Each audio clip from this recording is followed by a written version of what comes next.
Vamos mergulhar numa cena que já começa com um coração na mão. Imagina um pai desesperado, um homem importante chamado Jairo correndo para encontrar Jesus.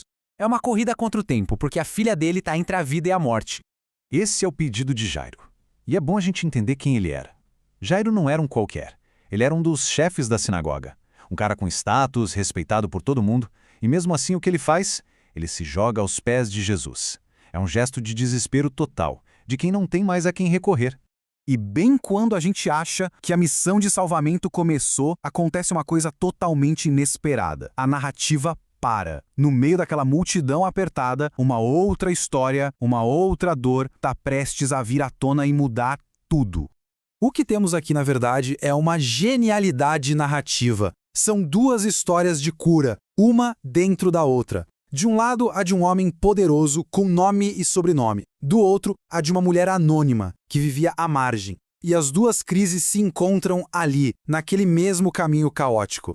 E o contraste entre os dois é gritante, né? De um lado, Jairo, o nome dele é dito, a posição social dele é clara e o pedido dele é público. Ele é a cara do sistema religioso da época. E do outro lado, uma mulher sem nome, excluída, que age em segredo, quase com vergonha. Ela representa justamente quem o sistema deixou para trás.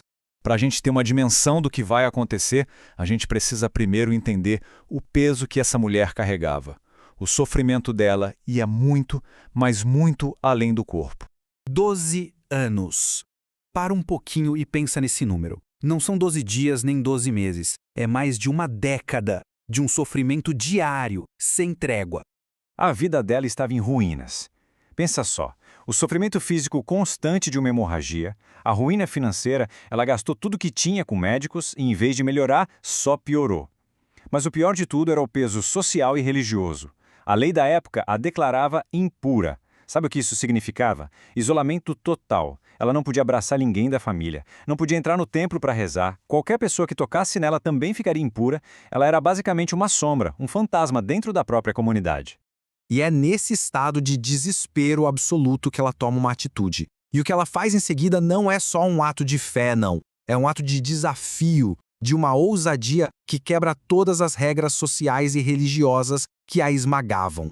E atenção a este detalhe, ela não toca em qualquer parte da roupa de Jesus. As fontes dizem que ela tocou na orla, nas franjas do manto dele. Essas franjas, chamadas de tzitzit, não eram um simples enfeite, tá? Era um símbolo sagrado, onde cada fio e cada nó representavam os mandamentos de Deus. Era como se ela estivesse tocando na própria lei.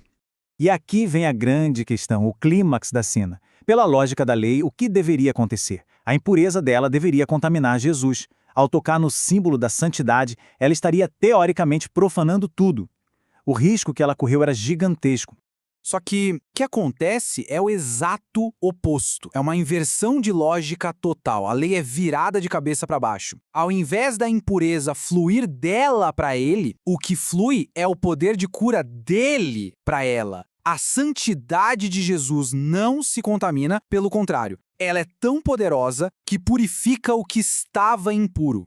Agora, vamos voltar para o número 12, porque como eu disse, ele não está aí por acaso. Em narrativas bíblicas, os números quase sempre carregam um simbolismo forte. E aqui ele conecta as duas histórias de um jeito, uau, muito poderoso. Olha que interessante a construção. A mulher está doente há 12 anos, um período que pode simbolizar a antiga aliança, um sistema religioso que sangrava em sacrifícios, mas não conseguia trazer uma cura completa. Já a menina tem 12 anos de vida. Ela representa a nova aliança, a nova comunidade de fé que, para todos os efeitos, está morrendo, mas que vai ser ressuscitada para uma vida nova. E é muito importante entender que o que Jesus faz por essa mulher é muito maior que uma simples cura física. É uma restauração completa. O milagre acontece em 3 dimensões ao mesmo tempo. Presta muita atenção nas palavras que ele usa.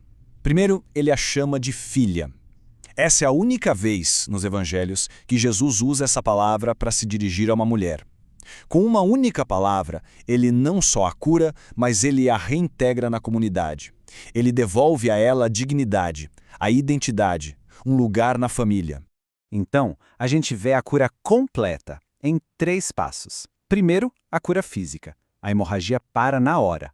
Segundo, a restauração social.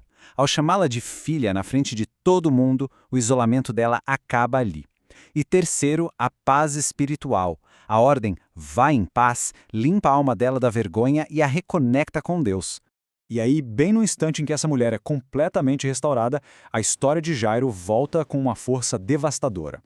A interrupção terminou. Chegam os mensageiros da casa dele com a pior notícia de todas: sua filha morreu. Para Jairo, naquele momento, a esperança tinha acabado de morrer também. Mas Jesus está prestes a quebrar outra regra pesadíssima da lei de pureza. Porque se tocar na mulher com hemorragia já era um tabu, tocar num cadáver era considerado uma das fontes máximas de impureza ritual. Ele desafiou a lei para curar uma, e agora vai desafiar a lei para ressuscitar a outra.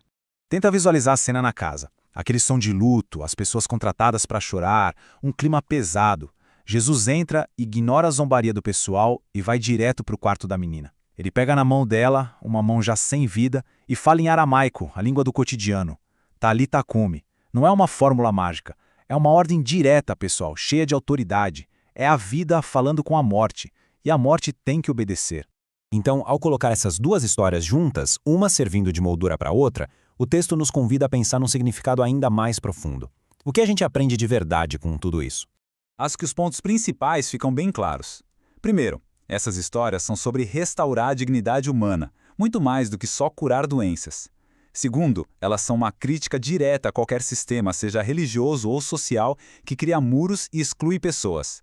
Terceiro, a fé que vemos aqui é ativa, corajosa, é quase um ato de rebeldia contra o impossível. E por fim, a lição de que a verdadeira cura é integral. Ela cuida do corpo, da comunidade e do espírito.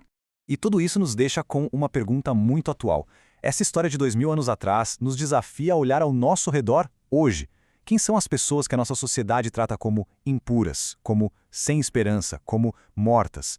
E o que significa na prática a gente participar da restauração da dignidade delas? Fica aí a reflexão.